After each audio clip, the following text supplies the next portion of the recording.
Hey there, it's Angela Sharp, and we are in for a treat today. We're going to go into the St. Louis Aquarium here at Union Station. We're going to see them feed the sharks, feed the sea turtles. We are going to see a dive show. That's when the divers go in and talk to the audience, and they're going to send me across a rope bridge over top of the sharks. So hopefully I don't get eaten, and I will see you again here soon. But I feel like we need to go inside and see what this is all about.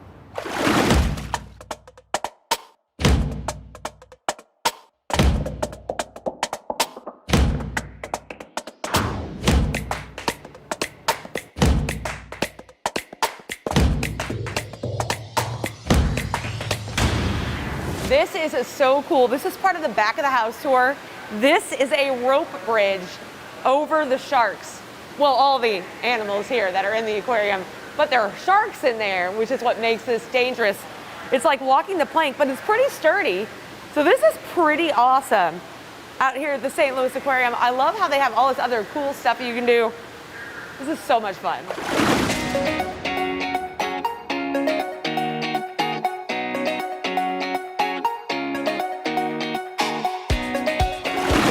All right, we have Erin Clark, Director of Animal Projects here at the St. Louis Aquarium. Director of Animal Projects sounds exciting. It is. What all do you get to do? Yeah, so I get to help put together some of the exciting new things that we see here at the aquarium, like our rope bridge behind us here. So we are having our guests come behind the scenes as part of their general admission ticket. They're welcome to come back and see what Shark Canyon's like. Learn a little bit more what happens, behind the scenes, and they'll see our rope bridge. So it's great. This rope bridge has over 2,000 knots in it, and they were hand tied, so it's super secure, like you saw. It took a team 2 days to get it done, to get it built, just tying knots for 2 days. So we're excited to just be able to offer that once our animals are ready for it.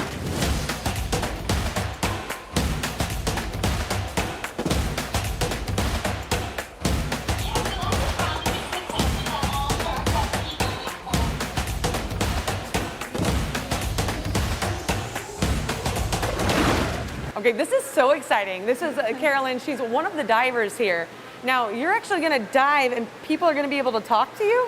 Yep, totally. So it's all about the mask that I have here. So it's got 2 headphones on either side. And then inside there's a little red piece, which is the microphone. And then it's attached to this comm line. So we're able to ask questions to the audience and talk to them about sharks from inside the shark tank. This is so cool. So people can just ask you anything they want. Yep, totally. I definitely hope to inspire people, but on top of that, you have a captive audience watching you dive with sharks, being totally normal, and that's when you can grab their attention, tell them about sharks and ways to conserve them, and hopefully get them to love them and not fear them. Hey, Caroline. This is Angela from upstairs. What is your partner doing, and what is that big stick he has? So my buddy back here, Alec, is our safety diver. So if you notice that I am not looking behind me because I am trusting him to protect me from the sharks. That little stick that he's got there with the black and white striping is our safety stick. We don't use it to hit the sharks away. That's super mean. This is their home. We want to be nice to them. So instead, he'll wave it side to side in front of their face, and it's a really great visual barrier for them, so they can see that something's in the area. They can choose to go around.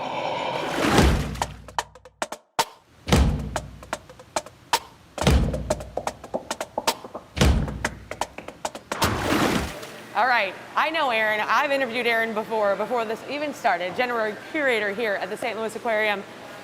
I got to see some really cool feeding happening. So how many times a day do you feed these animals? So the whole tank gets fed at least 3 times a day. The fish are broadcast fed. We have our mobile rays, which are lesser devil rays.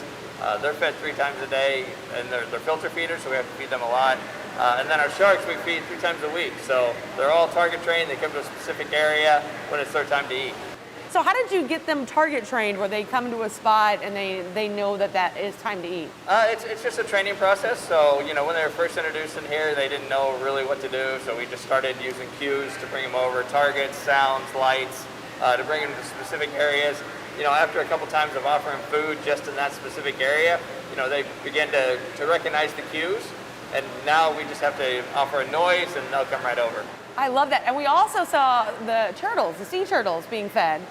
And there's one that's got like a weight. So tell me about that sea turtle that's got the weight on that. Yeah, so we have our two sea turtles. We have Tsunami and Quasi. So the one you're referring to is Quasi. She's our smaller green sea turtle. She was actually struck by a boat. So she has basically air in her carapace, in her shell, that causes her hindquarters to basically float up. So we've added a small amount of weight. So what that does is keep her leveled out. So when she's on the bottom, allows her to be more comfortable. Wow, and I saw they were eating like, was that a shrimp or a fish that they were eating? Squid, probably. Squid, okay. Squid, yep. Yeah, so green turtles are omnivores, so they eat both protein and produce. We do feed a little bit of protein to make sure they are getting, the necessary vitamins and minerals and everything they need. And then we do offer the lettuce as well. They are grazers, so kind of like cows.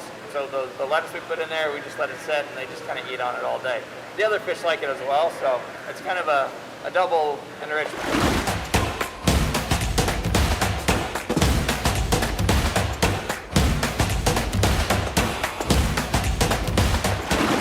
You know, the St. Louis Aquarium at Union Station is so cool, and it feels like they're trying to mix it up and add new things here and there.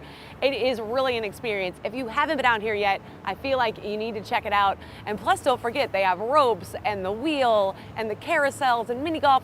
There's so much to do right here at the St. Louis Aquarium and Union Station. You need to see it here, but keep it right here on STL TV and experience St. Louis.